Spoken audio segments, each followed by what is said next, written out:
আসসালামু আলাইকুম। ধরেন আশা এবং বিশ্বাসের পার্থক্যটা কোথায়? যে ভাবনা, যেটাকে আমরা মাইন্ডসেট বলছিলাম, ধ্যান বলি, মেডিটেশন বলি, মৌনতার মধ্যে ভাবনা বলি, যে ভাবা, এবং এই ভাবনাতেই কিন্তু ফিরে আসছে সমস্ত পৃথিবী। এখন এই ভাবনাটাকে তারা বলছে মাইন্ডসেট। ধরেন 10 বছর আগেও সারা ওয়ার্ল্ডের বিষয়বস্তু ছিল হার্ড স্কিল, যে স্কিল্ড হতে হবে। পড়াশোনা, ওয়েস্টার্ন পড়াশোনা, যেটা আমাদের দেশে মাত্র চালু করার উদ্যোগ হয়েছিল কি জন্য? হার্ড স্কিল ডেভেলপ করার জন্য। কি স্কিল? এক একটা বিষয়ে দক্ষতা, যে তাকে প্রজেক্ট করতে হবে কেউ একটা গাছের উপরে বা একটা কাজের উপরে, এই কাজটা কিভাবে করা যায়, আর এটা হার্ড স্কিল। ধরেন একজন টেকনোলজিস্ট, যে টেকনিশিয়ান, টেকনোলজিস্ট, ইঞ্জিনিয়ার, সে কি জ্ঞান লাভ করে? Hard skill. সারা পৃথিবী হার্ড স্কিলের পেছনে ছিল। যে যত স্কিল্ড হবে, যত স্কিল্ড মানুষ হবে, তত তার উন্নতি হবে, অগ্রগতি হবে আর কি। যত স্কিল্ড তত অগ্রগতি। এখন ম্যানেজমেন্টও কিন্তু হার্ড স্কিলে নয়, ম্যানেজমেন্ট কিন্তু সফট স্কিলে চলে আসছে। সেটাকে পজিটিভ সাইকোলজি। এখন উচ্চতর ম্যানেজমেন্ট শেখানো হচ্ছে যে কিভাবে পজিটিভ সাইকোলজি ব্যবহার করা হবে আর কি। তুমি তোমার কাজের জন্যে কারিগরি দক্ষতা না, প্রায়োগিক দক্ষতা না, তোমাকে জানতে হবে মানসিক দক্ষতা, আবেগিক দক্ষতা আর কি। তাহলে তুমি ম্যানেজ করতে পারবে, যেটাকে তারা নাম দিচ্ছে মাইন্ডসেট, অর্থাৎ ভাবা, মাইন্ডসেট করা। তাহলে বাকি সব কিছু, অল স্কিল তুমি অ্যাকোয়ার করতে পারবা, ব্যবহার করতে পারবা, যদি তুমি মাইন্ড সেট করো। ওয়েস্ট শুরু করলো 10 বছর ধরে পজিটিভ সাইকোলজি। এখন এটা পজিটিভ সাইকোলজির বন্যা। আর আমরা এটা শুরু করেছি কবে? 32 বছর আগে।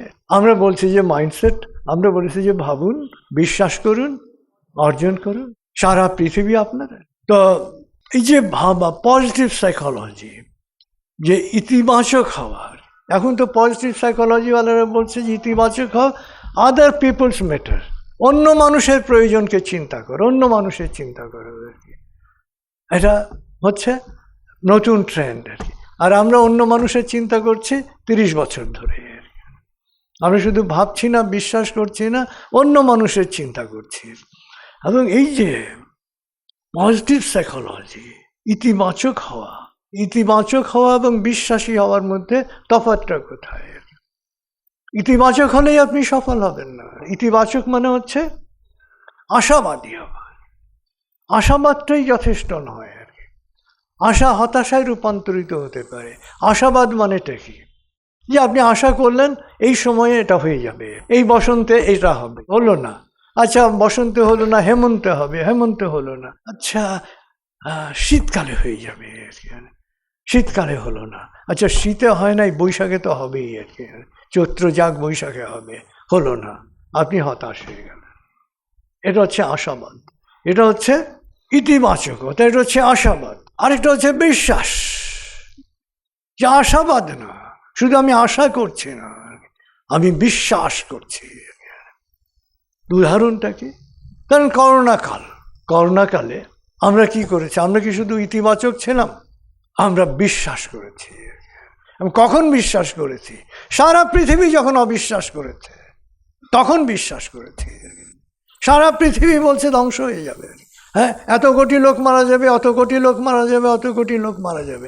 আমরা বলেছি যে টিকা বিক্রি শেষ হবে, মহামারী চলে যাবে। আমরা প্রথম থেকে বলেছি যে এটা কমন ফ্লুর একটা ভ্যারিয়েশন। যদি শুধু আশা থাকতো তাহলে আমরা রিস্ক নিতে পারতাম না। আমাদের কর্মীরা তো সব আমার সন্তানের। সন্তানকে তো মৃত্যুর মুখে কোনো বাবা কখনো ঠেলে দেন? এখনো বাবা কখনো ঠেলে দেন না আর কি।